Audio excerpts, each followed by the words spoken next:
Hey, welcome to English 4320, 7320, 20th Century American Literature, colon, the political novel. Um, I'm Sam Cohen, your instructor for the semester. And this is going to be a welcome video that we're having. I've already welcomed you, so you knew that. You should have already gotten a message from me saying hello and giving you the good news that you already have homework for the first day. You're welcome. Um, but in this video, I'll be talking about the course, our plans for it, um, the syllabus, which is already on Canvas, as you know, in the first module. So I won't go through it bit by bit, but please spend some time with it. And if you have any questions about it, email me, drop by the office if you're on campus, or come to my video, Zoom, not video, office hours. Um, Especially if there's any mistakes, which I've been teaching for approximately a million years, and I've never had a syllabus without one. So you can be the one to find it this time. So anyway, today, just give you a quick introduction, of course, and the readings, and we'll get out of here. Other than this video, the videos that you will be seeing in the rest of the course on Canvas are from previous iterations of the class, and will very occasionally include confusing things, like my calling my class by a different name. It used to be called Governing Fictions. Mentions of a career module, which no longer exists. Because it's not a capstone class anymore, but I will sometimes also call it a capstone class in the videos, and sometimes even embarrassingly call you guys capstoners. Don't know what I was thinking. We used to have a model where the capstone was a class entirely devoted to people to anyway, etc. Also, there may be occasional topical, then current affairs, political event references. Please don't be alarmed by any of this stuff. I've gone back through the videos and they're as good as they can be on the books themselves and the larger issues. So that's that. The course, as you know, I hope, is about the political novel. It's political novels since published since 1900 in the U.S. Novels that are concerned with politics construed broadly. So, right, it's not just what happens in government offices, but how governance affects the lives of people, how they think about it, how they relate to it. If you haven't been to the bookstore yet, you will find that the books include Charles Chesnutt's The Marrow of Tradition, 1901 book, Jack Conroy's The Disinherited, 1933, Joan Diding's Democracy, 1984, Paul Beatty's The Sellout, published 2015, and Lydia Millet's Sweet Lamb of Heaven, published 2016. So that's a fair amount of novels. None of them are huge. It's entertaining reading. I hope it's not too much. So again, what we'll be talking about this semester, just to briefly introduce the theme some more, is political novels, which means we'll be talking, as the former title, right, Governing Fictions, former title of the course indicated, about the stories we tell ourselves about how we govern ourselves, right?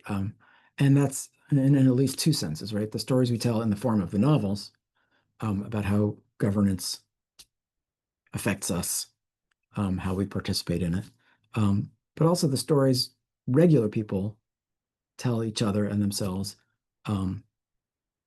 about these things, right? So the fictions that govern our ways of moving around in the world, fictions about representation, equality, things like that. I guess this is a good time for a small note about talking politics in class, right? It's a class about books that talk about politics, so we're going to talk about politics. This might seem obvious, of course, but it's important for me, for you to know that I'm not going to pretend that I don't have opinions about politics. And I don't expect you to pretend that you don't have opinions about politics. I'm going to give you the respect of telling you what I think rather than pretending I don't think things. Not all the time, but if it's important, I will share that. And I want you to also, right? I'm not going to hold back because I think you'll feel uncomfortable or indoctrinated. I don't want you to hold back disagreeing with each other as long as it's respectful, disagreeing with me as long as it's respectful. Again, I'm not here to indoctrinate anybody. I think it's an insult to higher education, as well as to you guys as adults. who are not likely to let some guy you've never met um, change how you think about things, right? We're going to read books that might open our eyes about some things, maybe not. But I'm not going to grade you on your opinions. I'll be happy if you disagree with me. It means you're engaging. Um, we're here to read books that have opinions. We're going to have opinions about them. How the authors might have arrived at their opinions, how they express them, how they grew out of the world they're from, what they might have meant at the time they appeared, the books, what they might mean now differently. So please speak your minds. I will. As long as we're respectful about it, it's cool. Um, it's cool. That makes me seem really cool, right? Small note, again, not an in-person class, an online class. So please make sure your contributions to the class discussions that happen on the discussion board are respectful, right, and appropriate for an academic environment. We're here to learn. We're here to dispute, but we have to be respectful of people's backgrounds, life experiences. We have to be tolerant, right? And that's a loaded word, and we'll get into the, why that's tolerant. Finally, just remember you critique an idea, right? You don't critique an individual. You don't critique their background. You don't critique their beliefs. You critique ideas. And then anything goes. Not anything. Don't say things like that. Anything appropriate goes. I'm not going to go through the whole syllabus again. It's online. Read it. Course is online and asynchronous, right? Meaning it doesn't happen at the same time. We're going to treat it like a twice a week class. Slightly weirdly, but I have my reasons, a Monday, Friday class. So that's the timing for discussion board posts and certain due dates. But again, we're not meeting anywhere. All the books, which I mentioned earlier, have been ordered at the bookstore. Don't have to buy them there, especially if you're not there or here. But please try and get the right editions, right? So get the editions that are specified, excuse me, in the syllabus, the ISBNs, ISBN numbers will make sure you get the right ones. There are extra readings. Some of them are on Canvas. Some of them you have to get through e-reserves. There are links in the syllabus. It's not so hard. All right, today's reading. A lot of reading today. Sorry about that. I'll apologize 3 more times probably. But I want to get some stuff out of the way. It'll work out. The first 2 pieces are Irving Howe and Morris Dickstein's short pieces on the political novel as an idea in the world, in America, etc. So I just want to tell you quick about the 2 guys who wrote them, because I think it's interesting. If not, oh well. Irving Howe was born Irving Horenstein in the Bronx, which, if you don't know, is one of the 5 boroughs of New York City. Anyway, it's north of Manhattan. He went to CCNY, or City College. Back in the day, he was born in the 20s, early 20s. I can't remember exactly when. And City College was, back then they called it the Harvard of the Jews, both because it was, the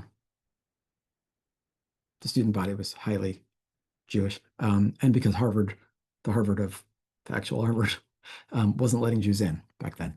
And so City College was one of a few places that had a real intellectual and political ferment. A lot of Jewish kids and other kids sitting around arguing about politics, writing about politics. Howe came out of that, along with writers like Alfred Kazin, who's a great writer on early American literary history and later. Irving Kristol, you might not have heard of, became a conservative commentator. Like many people on, these guys were largely left-leaning. A number of them, when it became clear in the early 40s what Stalin was about, they loved many of the ideas of Marxism, but when they heard about the purges and the authoritarianism of the Soviet Union under Stalin, they became disenchanted. Many on the left, like Howe, still held to the ideas of the left, but many on the right repudiated them and in fact became staunch anti-communists. So Irving Kristol was one of them. His son, Bill Kristol, contemporary political commentator, if you know that sort of thing. But anyway, Howe was not one of them. He stayed on the left and wrote, like they did for Partisan Review and Commentary and these other magazines that were around, about politics and literature. He wrote about Sherwood Anderson, who, if you don't know, Winesburg, Ohio, collection of linked stories. Read it someday. It's fantastic.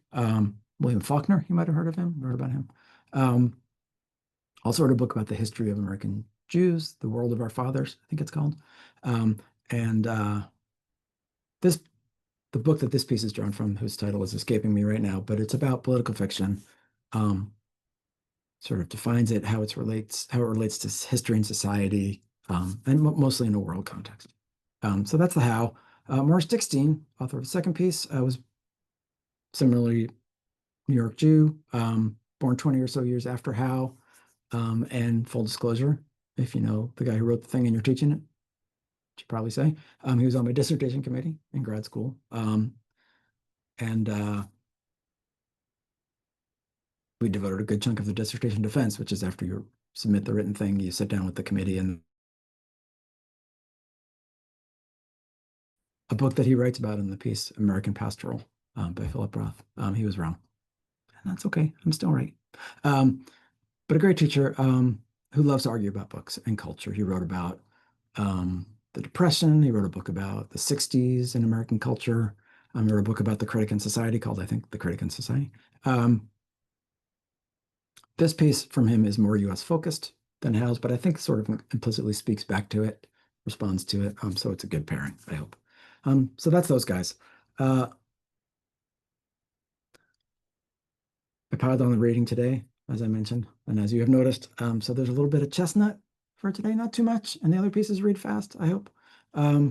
So a little bit on chestnut and the opening of Marrow of Tradition. The political novel in American lit, the sort of story that's told about that often leaves out this book, which is a shame. It couldn't be more about politics locally and nationally. It couldn't be more historically grounded.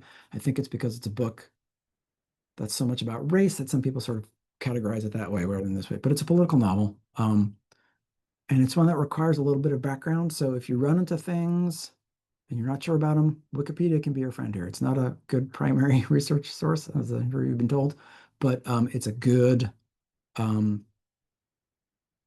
catch up on your general knowledge source, right? So if there are things about the history of race in the US, the Wilmington Massacre of 1898, you may not know about. It's the event that this book is based on. The book was published in 1901. But the larger history, abolition, landing of the slaves in 1619 in Jamestown, first landing, to even Civil War history, stuff like that. If you don't know, look it up. Especially Dred Scott and Plessy v. Ferguson, two really important legal decisions, Supreme Court decisions that'll come up. Look them up. It's good for you. A little bit about Chestnut himself. Was born in 1858 in Cleveland, Ohio. Moved in 1867 with his parents back to their native North Carolina, which is where Wilmington is. Had white grandfathers on both sides, and so he could pass, as they put it then. He identified as African American, and under many state laws was legally considered under what they used to call variations of the one drop rule. So if you have any Black ancestry, that's what you are. He worked as a stenographer, court reporter, had a court reporting business. His first book, The Conjure Woman, was a collection of stories sort of written in dialect in trying to capture the sounds of and the diction, the word choice of slaves, former slaves, enslaved people, pardon me. And it's framed by a white Northerner narrator, which is sort of a cliched setup for books back then. But many of the tales are told by Uncle Julius, an old formerly enslaved person, about sort of pre-Civil War plantation life. Had a couple other books, none of them sold super well. He wrote for a few more years after Marrow of Tradition, the book we're reading, but by 1906 was pretty much back to court reporting, until he got involved with the founding of and early years of the NAACP, National Association for the Advancement of Colored People, where, and this is more interesting, he sort of carved a middle way between, if you know W.E.B. Du Bois, he was an early spokesman for sociologist, I think at like 1903 or something, very early year at Harvard. Um, African-American gentleman. Sorry, blowing some dust off the keyboard. Um, idea of the talented 10th, right? That you take the most educated members, most successful members of the community, and you get them to push for equality versus what became identified with Booker T. Washington, right? So the idea that the way to advance the race was trade schools and accommodation, right? So don't try to get them to be professionals, try to get them to be tradesmen. Don't be so confrontational, fighting for equality, and eventually you'll get there. Chestnut was somewhere in between. His reputation suffered a bit after the novels for a while, critically, like the legacy of reputation. Harlem Renaissance, which is a big movement of African American arts, if you don't know. Reputation suffered further because they seemed more radical than them. But in the 60s, critics returned to him and realized that he had been sort of hard done by, was not a stereotype merchant, as the young people say. I'm excited for you to read the book. I'm sorry if I'm so excited about his background, but it's good stuff. As you read, opening up, I'll close up here. Look for the politics in the opening. Try to follow the setup. Look at the way he talks about the South. Look at the way he talks about certain things through editorials or people's origin stories. The train ride, Miller's train ride is an important source for these things. And that's a good place to know about Plessy v. Ferguson for reasons you will hopefully discover. The argument about participation in the operation near the end of the reading.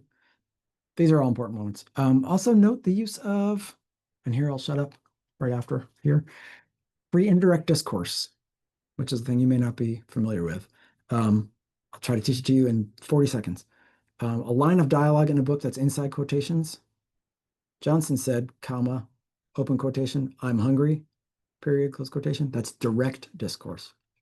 Indirect discourse is Johnson said that he was hungry. No quotation marks, said that, it's reported what he said. Free indirect discourse, Johnson was hungry, so hungry he could eat a horse, etc. Right? So you're using the words that are inside the head of Johnson. You're not putting them in quotes, and it's sort of bleeding into the narrator's language. It's a really cool trick. It's important in lots of fiction. Look for it because Chestnut's really, really, really good at it. So that's our video for today. In future videos, you will see a younger me with a better haircut, but I'll be talking about the books the same way I would. On future days of the course, you will have less reading and less discussion post-prompting, right? You got sort of a double hit of discussion post-prompting for this first day. About the discussion posts, remember that you don't have to answer every question. They're just to get you thinking, right? So take off in any direction you want. That's about sort of what they're asking generally. If you get things in a little late this first time, that's fine because I'm overloading you and it's the first day, blah, blah, blah. But otherwise, we're trying to hit the marks on the days so that we can respond to each other's posts. And I will try not to do any more dancing on this video. Good to meet you, sort of.